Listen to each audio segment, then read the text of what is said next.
आज मैं आप लोगों को गणित कक्षा 9 की प्रश्नावली 1.3 पढ़ाने जा रहा हूं। इसमें पहला प्रश्न है, निम्नांकित भिन्नों को दशमलव रूप में व्यक्त करो और बताओ कि प्रत्येक किस प्रकार का दशमलव प्रसारण है। प्रश्न है 36/100, 1/11, 4 सही 1/8, 3/13, 2/11, 329/400।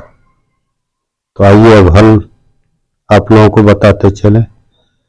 36/100 हम इसको भाग करेंगे, 36 में 100 से भाग करेंगे तो 100 का भाग 36 में नहीं जाएगा, एक दशमलव पॉइंट बढ़ाएंगे तो यहां पर 0 बढ़ेगा। 100 का 3 बार ले जाएंगे, 300 आएगा, फिर आएगा 60 उतरेगा, फिर एक 0 बढ़ाएंगे 6 बार ले जाएंगे तो ये 36/100 का हो जाएगा आपका 0.36। चूंकि ये एक स्तर पर जा करके कट गया इसलिए यह एक शांत दशमलव है। अब दूसरा प्रश्न है 1/11। 1/11 को आइए भाग दे। 11 से 1 में भाग करेंगे तो 11 का भाग इसमें नहीं जाएगा, एक 0 बढ़ाएंगे तो 10 हो जाएगा। तो 0 बढ़ाने के लिए हम यहाँ पर दशमलव बढ़ाएंगे तो 10 होगा। 11 का भाग इस पर भी नहीं जाएगा तो एक 0 बढ़ाने के लिए हम पहले दशमलव के बाद 0 बढ़ाएंगे। जब 0 बढ़ाएंगे तो यहाँ पर एक 0 बढ़ेगा। अब 11 का पहाड़ा 9 बार, 11 9 99, फिर इसमें घटाएंगे 1 आएगा।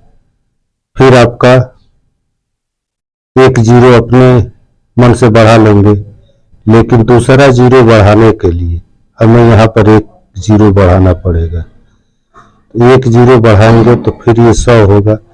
फिर 11 का भाग करेंगे, 9 बार जाएगा, 11 9 99 होगा। फिर उसी तरह से 0 बढ़ा करके 100 करेंगे, इसलिए कि 100 से 99 घटाएंगे 1 आएगा, एक 0 बढ़ा लेंगे अपने मन से, लेकिन दूसरा 0 बढ़ाने के लिए फिर यहाँ पर 0 बढ़ाना पड़ेगा। तो इस तरह से फिर 11 का भाग 9 बार जाएगा, 11 9 99, फिर 1 आ गया। यानी कि हम 11 से 1 में भाग करेंगे तो ये कटने वाला नहीं है। तो हम देखते हैं कि दशमलव के बाद 0 9 0 9 0 9 ये बार बार आ रहा है। तो इससे ये साबित हुआ कि ये क्रम बार बार आते रहेंगे, लेकिन ये 1 जो है 11 से कभी भी नहीं कटेगा अनंत तक। तो इस प्रकार हम इसको लिख देंगे, यह एक अशांत आवर्ती दशमलव है। अब क्वेश्चन नंबर 3 है 4 सही 1/8। 4 सही 1/8 को 4 सही 1/8 है, हम इसको बना लेंगे परिमेय संख्या में। 4 8 32 और 1 33, 33/8 हो गया। अब 33 में 8 का भाग करेंगे, 33 में 8 का भाग करेंगे 4 आएगा, 8 चौके 32, ये पूर्णांक है इसलिए 4 बार चला गया। फिर 33 में 32 को घटाएंगे 1 आएगा, फिर 8 से 1 नहीं कटेगा तो एक 0 बढ़ाने के लिए यहाँ पर दशमलव ले आएंगे, दशमलव ले आएंगे तो ये 10 होगा। फिर 8 का पहाड़ा 1 बार तो ये आपका हो जाएगा 8 1 8, 10 में से 8 घटाएंगे 2 होगा। फिर एक 0 अपने मन से बढ़ा लेंगे, 8 का पहाड़ा इसमें ले जाएंगे, 8 दूनी 16, 16 हो गया। फिर उसके बाद से आपका 4 बचा, फिर एक 0 बढ़ा करके 8 5 40, यानी अंत में आकर के ये कट गया और आपका आया 4.125। तो चूंकि ये एक स्तर पर जाकर के कट गया इसलिए यह एक शांत दशमलव है। अगला अगला प्रश्न है 5वां, चौथा, 3/13। 3/13 को जब हम 3 में 13 से भाग करेंगे तो 13 का भाग 3 में नहीं जाएगा, एक दशमलव बढ़ाएंगे, शून्य होगा। 13 दूनी 26, 2 बार ले जाएंगे, 30 में से 26 घटाएंगे, 4 आएगा। फिर उसके बाद से शून्य आया, बढ़ा लेंगे, 13 तिया 39, फिर घटाएंगे, आपका 1 आ गया। फिर 1 के बाद शून्य अपने मन से बढ़ा लेंगे, 13 का भाग इसमें नहीं जाएगा। तो दूसरा शून्य बढ़ाने के लिए हम यहाँ पर एक शून्य उतारेंगे, जब शून्य उतारेंगे तो ये 100 हो जाएगा। अब 13 का पहाड़ा पढ़ेंगे 7 बार, 13 7 91, 7 बार गया, ऊपर घटाएंगे 9 आ गए, 9 में एक शून्य बढ़ाएंगे 90 हो गया। अब 13 का पहाड़ा पढ़ेंगे 6 बार, 13 छके 78, 78 आया, 0 से 8 घटाएंगे 2 हुआ, और 8 में से 7 घटा 1 हुआ, यानी 12 आया। फिर 13 का भाग नहीं जाएगा, एक शून्य बढ़ा लेंगे तो कितना आया 120। अब 13 का पहाड़ा पढ़ेंगे 9 बार, 13 9 117, 117 आया, फिर घटाएंगे तो 3 आ गया, ये 3 आ गया।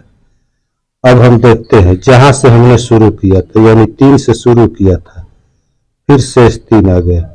इसका मतलब कि ये भी एक अशांत होगा, क्योंकि ये किसी भी स्थिति में अनंत तक नहीं कटने वाला है, बार बार पुनरावृत्ति होती रहेगी इन अंकों की। तो इस तरह से हम कह सकते हैं कि यह एक अशांत आवर्ती दशमलव है। अब अगला है, अगला प्रश्न है आपका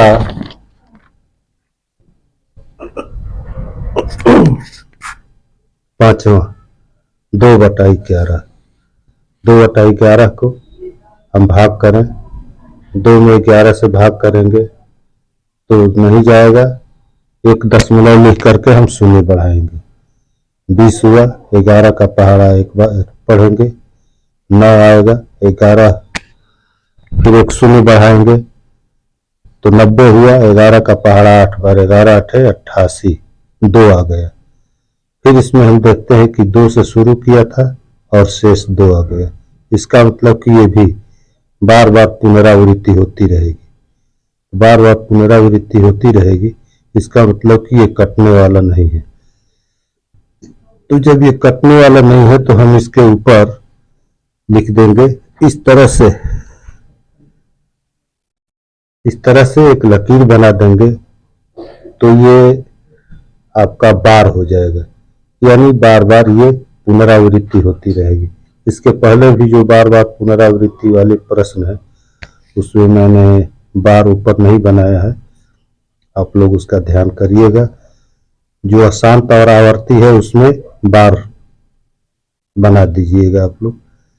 तो आपको अब ये आपका छठा प्रश्न हो रहा है 329/400।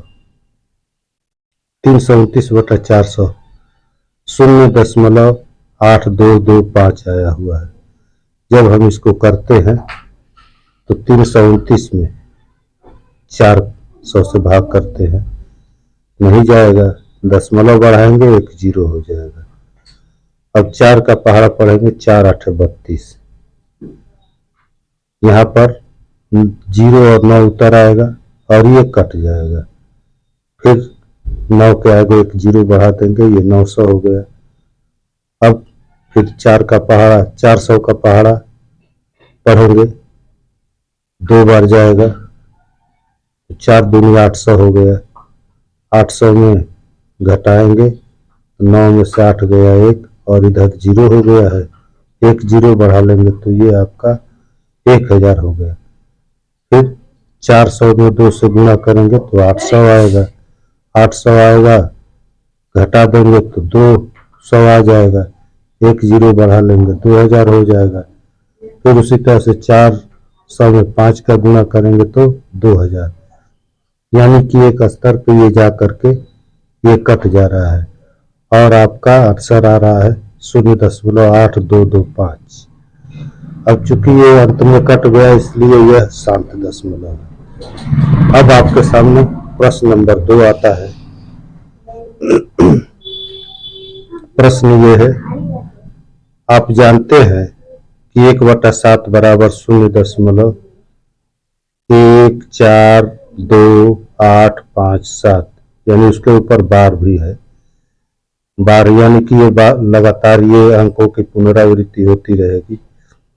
कह रहा है कि क्या बिना वास्तविक गणना के आप निम्न संख्याओं का दशमलव प्रसारण बता सकते हो? यदि हाँ तो कैसे? तो आइए हम करते हैं। प्रश्न है 2/7, 3/7, 4/7, 5/7, 6/7। तो हल करते हैं। हल है दिया हुआ है 1/7 आपका ये प्रश्न, उसका मान आपका इतना आ रहा है। 2/7 है तो हमें एक मान तो दिया हुआ है, इसमें 2 से गुणा कर देंगे, जितना आएगा उतना लिख देंगे। इसी तरह से 3/7 है, 1/7 3 और 1 इसका गुणक करके अलग कर लेंगे तो 3 गुणे 1/7 हो गया। 1/7 का मान दिया हुआ है, इसमें 3 से गुणा कर देंगे तो आपका आ जाएगा। इसी तरह से 4 का भी करेंगे। 1/7 का मान दिया है, 4 से गुणा कर देंगे, आपका इतना आ गया। तो इस तरह से 5/7 और 6/7 इन दोनों को भी हम इसी तरह से हल कर लेंगे। हम आपको बता रहे हैं, हल करके दिखा रहे हैं।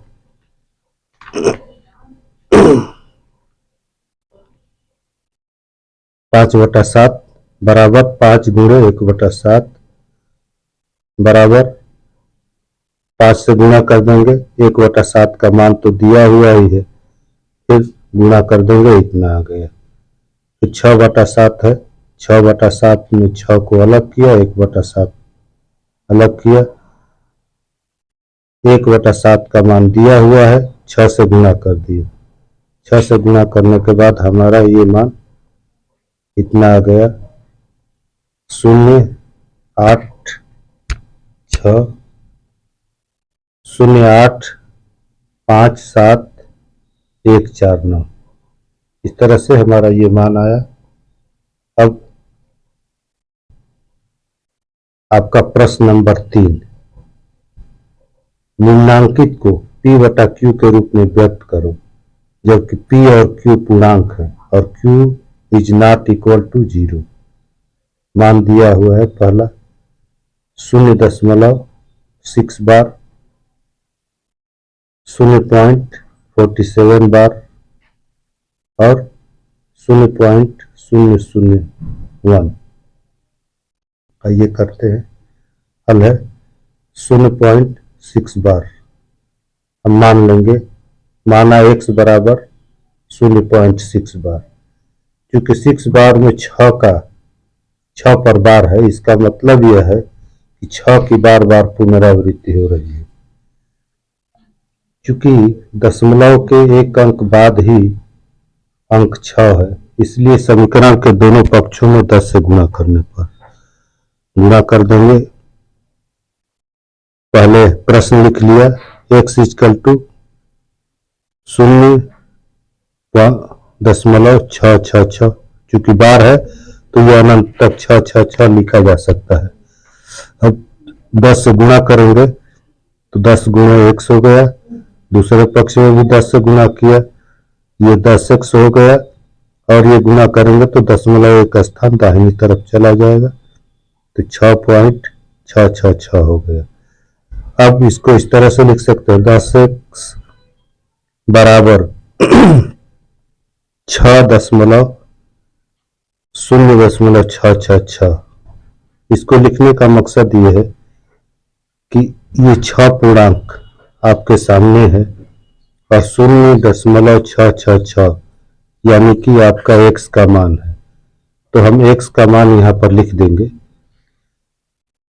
जबकि x बराबर 0.6 है या x बराबर 0.666 है, तो 10x बराबर 6 प्लस इसके मान की जगह पर x लिख दिया। अब पक्षांतर करके दूसरी तरफ ले आएंगे तो 10x minus x is equal to 6। अब 9x equal to 6, x equal to हम 9 इधर डिवाइड मल्टीप्लाई है, इधर आएगा तो डिवाइड हो जाएगा यानी गुणा हो जाएगा, 6/9 हो जाएगा। इसको कटा देंगे 2/3 होगा। तो इस प्रकार x इजकल टू 2/3 हमारा ये आपका आंसर हो गया। इसके अगले प्रश्न में हम आपको बताते हैं कि अगला प्रश्न किस तरह से है, कैसे हल किया गया है। तो आइए हम दिखाते हैं और बताते भी हैं।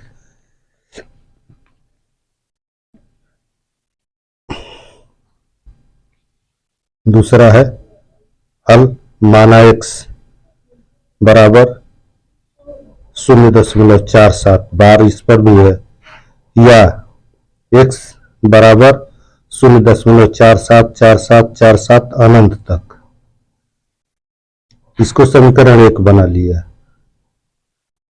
चूंकि उपरोक्त समीकरण के अंकों में 2 अंकों की पुनरावृत्ति हो रही है, अतः उपरोक्त समीकरण के दोनों पक्षों में 100 से गुणा करने पर 100 गुणे x, 100 से गुणा किया तो 100 गुणे x बराबर 100 गुणे 0.474747 अनंत तक गुणा किया, 100x हुआ और ये 47.4747 अनंत तक। इसको हमने समीकरण 2 बना लिया। अब इसके पहले वाला जो हमने किया था वो थोड़ा सा दूसरा, इससे अलग हटके था, और ये आसान भाषा में उससे भी आसान है। हमने समीकरण 1 और समीकरण 2 बना लिया। अब लिखा समीकरण 2 में समीकरण 1 को घटाने पर, समीकरण 2 आपका ये आया हुआ है, समीकरण 1 ये है। समीकरण 1 को घटा दे रहे हैं यहाँ पर। 100x बराबर 47.474747 ये समीकरण 2, और ये x बराबर 0.474747 ये समीकरण 1 हो गया।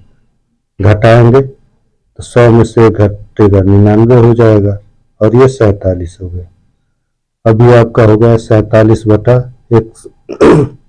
चूंकि 99 x का गुणक है तो जब हम इसको दूसरी तरफ ले आएंगे तो इधर भाग हो जाएगा, तो 47/99 होगा, यानी x बराबर 47/99। ये आपका उत्तर हो गया दूसरे का। अब तीसरा है हल। प्रश्न तो दिया हुआ ही है, 0 इक्वल टू 0 0 1 पर बार यहाँ पर भी है।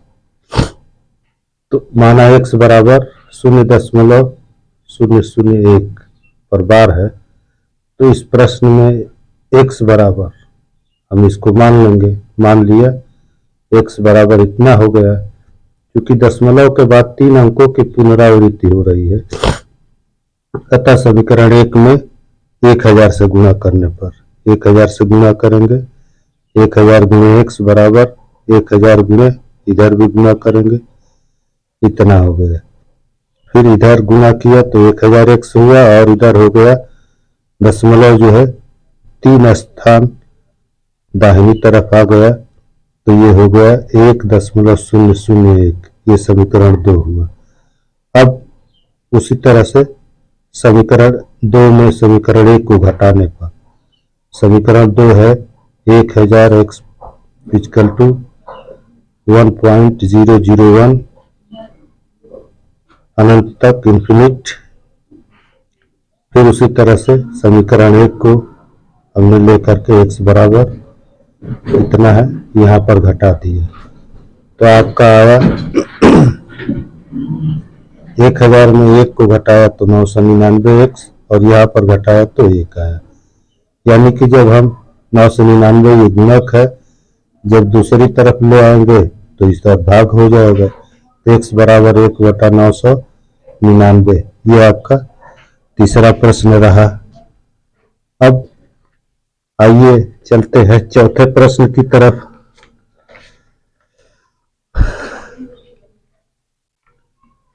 प्रश्न चौथा है 0.9999 को P/Q के रूप में व्यक्त करो। क्या आपने अपने उत्तर से आश्चर्यचकित होते हैं? अपने अध्यापक और सहपाठियों से इस उत्तर पर विचार कीजिए। तो हल करते हैं। हल मान लिया x इक्वल टू 0.9999 अनंत तक। समीकरण के दोनों पक्षों में 10 से गुणा करने पर, क्योंकि दशमलव के बाद एक ही अंक 9 की पुनरावृत्ति होती है, अतः हम 10 से ही गुणा करेंगे। तो 10 से गुणा करेंगे तो 10x और ये दशमलव एक स्थान प्रतिस्थापित होकर के 9.999 हो गया। ये समीकरण 2 हो गया। अब समीकरण 2 में समीकरण 1 को घटाने पर समीकरण 1 आपका ये, समीकरण 2 आपका ये। 10x में 10x बराबर 9.9999 में x बराबर 0.999 को घटाएंगे। 10 में से 1 घटाएंगे 9x और यहाँ पर 9 आएगा। x बराबर 9, यह भाज गुणक है, इधर आकर के भाग हो जाएगा, तो 9/9 हो गया। जब हम घटाएंगे तो हमारा उत्तर आ जाएगा 1। चूंकि 0.9999 की पुनरावृत्ति अनंत तक हो रही है, अतः 1 और 0.999 के बीच को रिक्त स्थान नहीं है, बीच कोई रिक्त स्थान नहीं है, अतः वो लगभग समान है, यानी 1 के बराबर है। तो अब आपका प्रश्न 5वां है। 1/17 के दशमलव प्रसारण में आवर्ती खंड में अधिकतम कितने अंक हो सकते हैं? अपने उत्तर की पुष्टि के लिए विभाजन क्रिया कीजिए। तो 17, 1 में 17 से हम भाग करेंगे तो देखिए भाग करते करते इधर कई स्टेप में आया हुआ है। भाग करते करते हम यहाँ तक पहुँचे हैं। इस तरह से पहुँचते पहुँचते यहाँ पर नहीं हटा है, हम यहाँ से फिर किए हैं।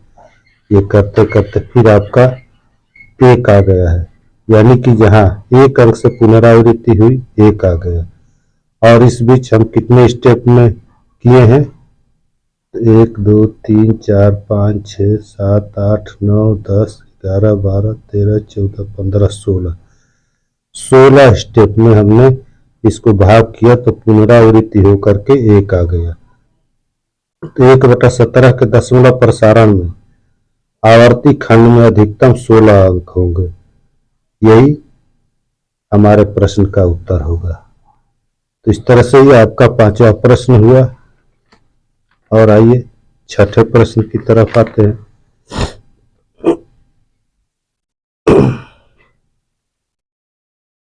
प्रश्न छठा है P/Q, यहाँ पर Q equal to not equal to 0 के रूप में,